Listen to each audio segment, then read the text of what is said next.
Hi, I'm Naomi and I'm Drop In Designs, and this is the sewing room and study where I create my designs. This is how I happen to sew: messy hair, no makeup, and most of the time no bra. I've put this on just for your benefit. But today I'm going to do a tutorial on splicing for you. We're going to do some curved splicing and some straight splicing, and I'm going to show you how I made this gorgeous little nappy cut, which will soon be a Rayok Day nappy.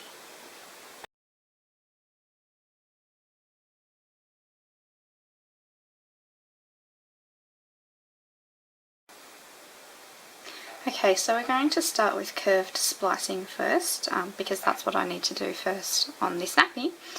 So I've got the base fabric here, and I've got the fabric that we're going to be splicing it with here, and I've already got my ears pinned in place because this is going to be a little teddy bear. Now you'll notice that this is quite similar to the applique.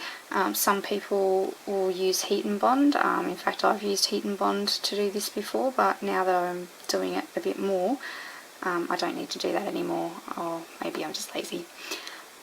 So you don't need to cut your pieces out beforehand, and if you're a beginner you probably won't want to do that. In this case I've cut it out beforehand because I want to make sure that I've got a nice consistent and even shape. If you're just going to do something freehand, like some grass on the hills for example, you might just want to put your square on there and do your straight stitching first.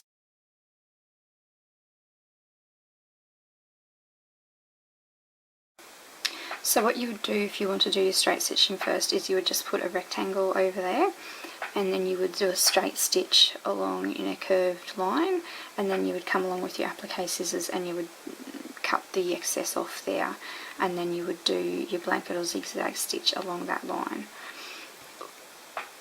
Because I've already got this cut out, what I'm going to do is just pin it in place and then I'll stitch. So,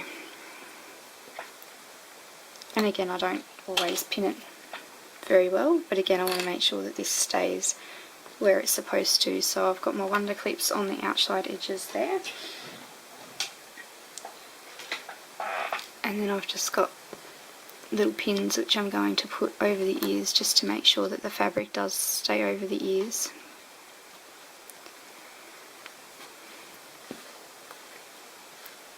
And if you're not as lazy as me, you can put lots of extra pins in to make sure it doesn't move while you're sewing.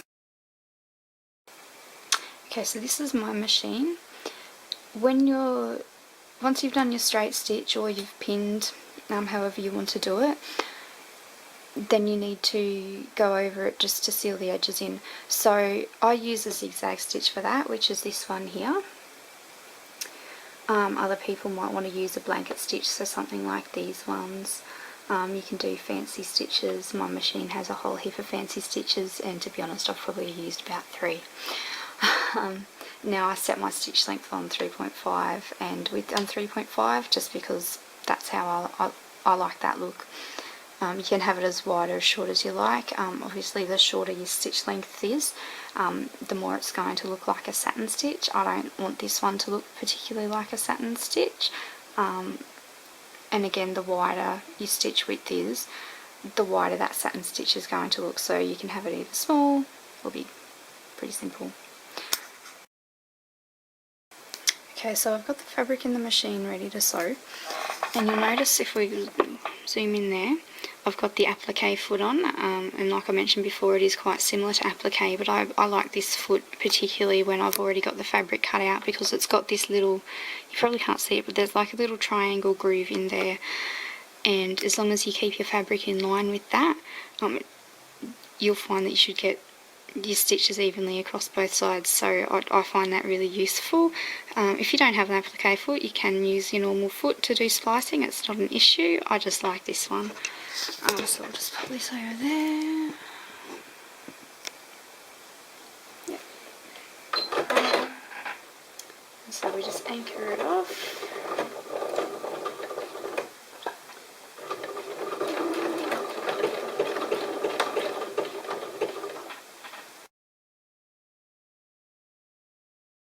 Then if we take the pins out, and there we can see we've got our little fabric. with the ears on it. All done. Right, now this is the back of the fabric that I've just sewn, and you can see the line of stitching along here. So what we're going to do is just trim this bit off. If you were appliquing, you could leave that on. It's not really an issue to leave that on. It just makes the nappy a bit bulkier, so if we take it off, it's just probably a bit more comfortable, I like to think. So we just grab the scissors. You don't need to trim particularly close, and we just snip along.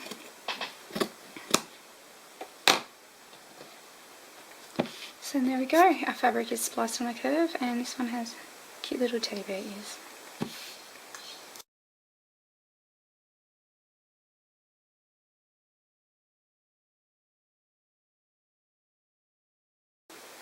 Okay, so now I'm going to do a straight splice so that I can attach my teddy bear head to the bottom of the nappy. I've already cut mine out. You don't need to do that, and as a beginner it's probably easier to splice a full nappy cut together than to try and get all of this to line up. But once you get a bit more used to splicing, it'll save you a fair bit of fabric if you can cut it out first. Just remember when you are cutting out your strips of fabric or your pattern pieces that you need to allow for the seam allowance, because there's going to have to be an overlap there. If you cut it out so it butts up like that, when you do your splicing, you're going to be a centimetre short on each side, and your nappy's going to be shorter than what you needed. Or if you're splicing before you're cutting your nappy out, you're not going to have enough fabric for your nappy. So just keep that in mind. If you're doing it on an overlocker, I usually try and have at least 2 centimetres, so a centimetre for each side, because once you put them together, that's how it's going to work. So first of all, I just lay it out and line it up like that, so I know where on each bit of fabric we need it to meet up with. You can put your little marks with your fabric marker on there like that, or if you're lazy like me, you can just hold it and flip it, and then you just want to make sure that they line up. Now luckily with this piece where I've cut the splice as well, it's a fairly similar length the whole way along, but you're going to find that sometimes if you cut your pattern pieces out and you've spliced, it's going to look more like this on both sides. So you're going to have little gaps there, so it's important in that case just to line up the middle, just so that it all sits nicely and you've still got your nice pattern on both sides when you finish sewing it. Now again, you can, I put a wonder clip at the beginning and the start before I pick it up, but if you want to, you can of course put pins all along there. Again, I'm just a little bit lazy. Alright, so this is my overlocker. Nothing particularly fancy here, you just need to turn it on and go. So pop that out. I'm going to try and do this really quick for you because the battery on the camera is running out, and I want to finish this before I have to recharge it. So we put the fabric in there, and see, this is why you need pins all along. If you can see that, my Minky's really shifting, which Minky tends to do. Alright, so let's go.